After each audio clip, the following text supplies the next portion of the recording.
স্যাশ সম্মিলিত পরীক্ষার প্রস্তুতিতে সবাইকে স্বাগতম। বিশেষ করে যারা ইলেকট্রিক্যাল ব্যাকগ্রাউন্ড থেকে এসেছেন, আজকের এই আলোচনাটা কিন্তু একদম আপনাদের জন্য। আমরা সিলেবাস আর পুরনো প্রশ্ন ঘেটে একটা সহজ কৌশল বের করেছি। সোজা কথায়, মেকানিক্যাল অংশের ঠিক কোনটা পড়বেন আর কোনটা পুরোপুরি বাদ দেবেন, সেটাই আজ আমরা দেখব। চলুন একদম আসল কথাটা দিয়ে শুরু করি। দেখুন, লক্ষ্যটা কিন্তু পুরো মেকানিক্যাল ইঞ্জিনিয়ারিং মুখস্থ করা না। আসল লক্ষ্য হল স্মার্টলি শুধু পরীক্ষার জন্য দরকারি অংশটুকু পড়ে ফেলা, ব্যাস ওইটুকুই। তো প্রথমে একটু বোঝা যাক এই মেকানিক্যাল সেকশনটা কেন এত বেশি ম্যাটার করে। মানে এসএইএম পরীক্ষায় পাশ ফেলের পেছনে এর ভূমিকাটা ঠিক কতখানি। সবার মনেই এই প্রশ্নটা আসে, তাই না? যে আচ্ছা, ইলেকট্রিক্যাল ব্যাকগ্রাউন্ডের স্টুডেন্টদের জন্য এই মেকানিক্যাল সেকশনটা ফাইনাল রেজাল্টে আসলেই কতটা প্রভাব ফেলে?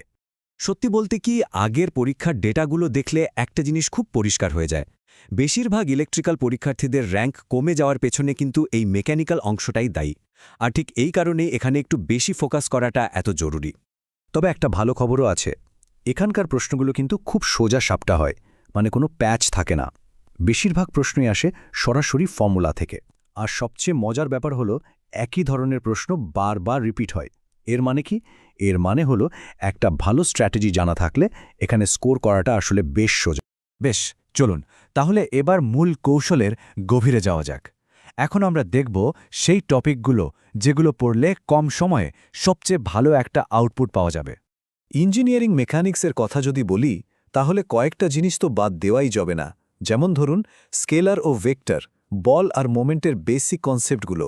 এগুলো হলো ফাউন্ডেশন। আর কাজ, ক্ষমতা, শক্তি এবং ঘর্ষণ, এই টপিকগুলো থেকে তো প্রায় প্রতিবারই প্রশ্ন আসে, তাই এগুলো মাস্ট ডু। এরপর আসি স্ট্রেংথ অফ ম্যাটেরিয়ালস বা সোমে। এখান থেকে প্রশ্নগুলো হয় একদম ফর্মুলা ভিত্তিক, সরাসরি এমসিকিউ। তাই আমাদের ফোকাস থাকবে স্ট্রেস স্ট্রেনের মতো বেসিক জিনিস, ইয়াংয়ের মডুলাস আর থার্মাল স্ট্রেসের মতো টপিকগুলোর উপর। ফ্যাক্টর অফ সেফটির সংজ্ঞাটাও কিন্তু বেশ গুরুত্বপূর্ণ। থার্মোডাইনামিক্স নামটা শুনলে কেমন যেন কঠিন মনে হয়, তাই না? কিন্তু এখানকার প্রশ্নগুলো আসলে খুবই কনসেপ্ট ভিত্তিক আর তুলনামূলকভাবে সহজ।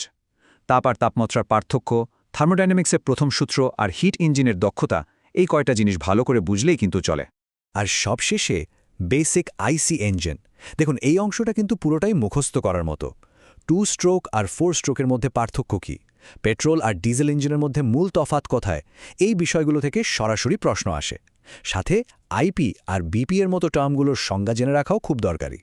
কি পড়তে হবে সেটা তো জানলাম, কিন্তু ঠিক ততটাই জরুরি হলো এটা জানা যে কি কি জিনিস পড়ার কোনো দরকারই নেই। এটা জানলে আপনার প্রস্তুতির অনেক মূল্যবান সময় বেঁচে যাবে। এই যে দেখুন, অ্যাডভান্সড মেশিন ডিজাইন বা এসওএম এর খুব জটিল অঙ্ক, স্টিম টেবিলের ক্যালকুলেশন, এসব টপিক পরীক্ষায় আসার সম্ভাবনা খুবই কম। আর এগুলো পড়তে যে পরিমাণ সময় লাগে, সেটার কোনো মানেই হয় না। তাই এগুলোকে নিশ্চিন্তে তালিকা থেকে বাদ দিয়ে দিন। সুতরাং আসল কথাটা হলো, সব পড়তে যাওয়াটা একটা বোকামি। এতে শুধু সময় নষ্ট হবে, স্কোর কিন্তু বাড়বে না। তাই বেছে বেছে পড়াটাই এখানে সবচেয়ে বুদ্ধিমানের কাজ। বেশ, তাহলে আমরা কি পড়ব আর কি বাদ দেব তা তো জেনে গেলাম। চলুন এবার সবগুলোকে একসাথে করে একটা পরিষ্কার অ্যাকশন প্ল্যান বানিয়ে ফেলি, যেটা পরীক্ষার হলে দারুণ কাজে দেবে। সবার আগে একটা টার্গেট ঠিক করতে হবে।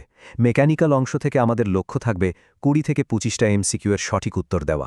এর বেশি না, এর কমও না, এটাই আমাদের টার্গেট।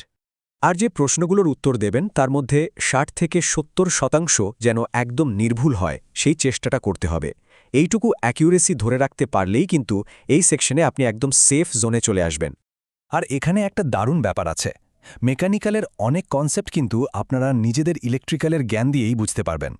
যেমন ধরুন, মেকানিক্যালের ওয়ার্ক আর পাওয়ারের ধারণার সাথে কিন্তু ইলেকট্রিক্যাল ওয়ার্ক আর পাওয়ারের ধারণার অনেক মিল খুঁজে পাওয়া যায়। ব্যাপারটা মজার না? কাজেই বুঝতেই পারছেন, সঠিক কৌশল আর একটু পজিটিভ মাইন্ডসেট থাকলেই এই মেকানিক্যাল সেকশনটা আর কোনো বাধাই থাকবে না। এটা তখন পরীক্ষার একটা সহজ আর নিয়ন্ত্রণযোগ্য অংশে পরিণত হবে। তাহলে এরপর কি করতে হবে? এই কৌশলটাকে বাস্তবে কাজে লাগাতে এখনই স্লাইডে দেখানো স্টেপগুলো ফলো করুন। প্লেলিস্টটা ফলো করলে প্রত্যেকটা টপিকের ওপর বিস্তারিত আলোচনা পেয়ে যাবেন। আর হ্যাঁ, কমেন্টে জানাতে ভুলবেন না কারা কারা ইলেকট্রিক্যাল ব্যাকগ্রাউন্ড থেকে দেখছেন। আমাদের পরবর্তী আলোচনায় খুব শীঘ্রই দেখা হবে।